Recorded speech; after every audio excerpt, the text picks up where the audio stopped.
chapter 10, verses 3 to 5. All of us are going to read together. First of all, we'll read Ephesians chapter 6, verses 10 to 12. Ephesians chapter 6, verses 10 to 12. Let's go. Finally, my brethren, be strong in the Lord and in the power of his might. Put on the whole armor of God, that you may be able to stand against the wiles of the devil. For we do not wrestle against flesh and blood, but against principalities, against powers, against the rulers of the darkness of this age, against spiritual hosts of wickedness in the heavenly places. All right. Let's move on to 2 Corinthians chapter 10. We'll read verses 3 to 5. 2 Corinthians 10, 3 to 5. Let's go. For though we walk in the flesh, we do not war according to the flesh. For the weapons of our warfare are not carnal, but mighty in God for pulling down strongholds, casting down arguments and every high thing that exalts itself against the knowledge of God, bringing every thought into captivity to the obedience of Christ. We'll title our discussions this morning, The Battlefields. The battlefields. We are engaged in warfare, spiritual warfare. There's a huge conflict in the realm of the spirit between God and Satan. And man, being God's special creation, has been drawn into this war.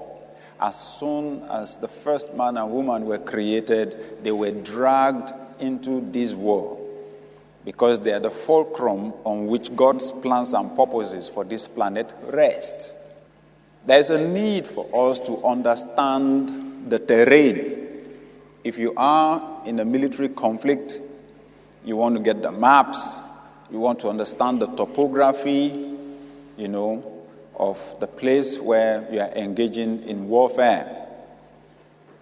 You want to know whether it is swampy or it's a sandy desert. You want to know whether it's a forest. You want to be able to know the location of the enemy. You've got to be able to define your targets or to define who the enemy is and where the enemy is. Good.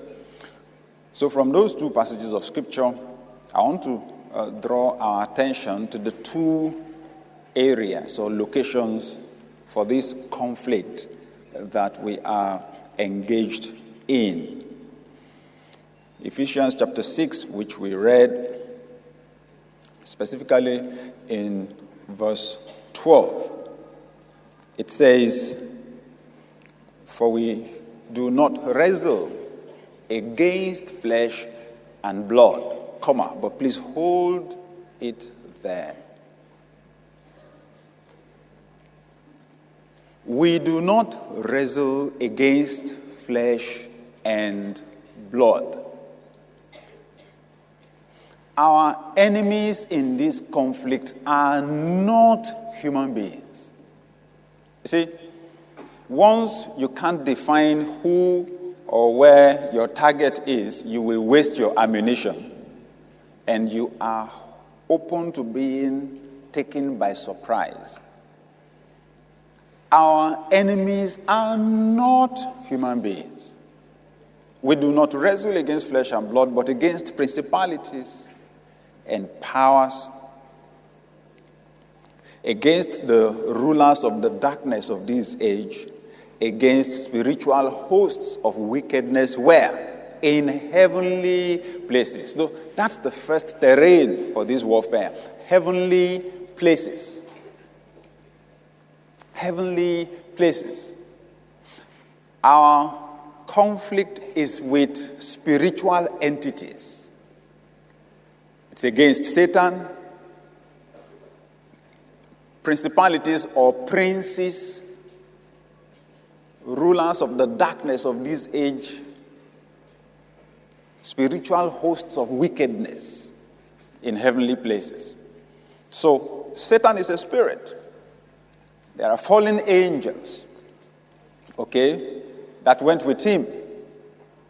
And he has hierarchy in his system.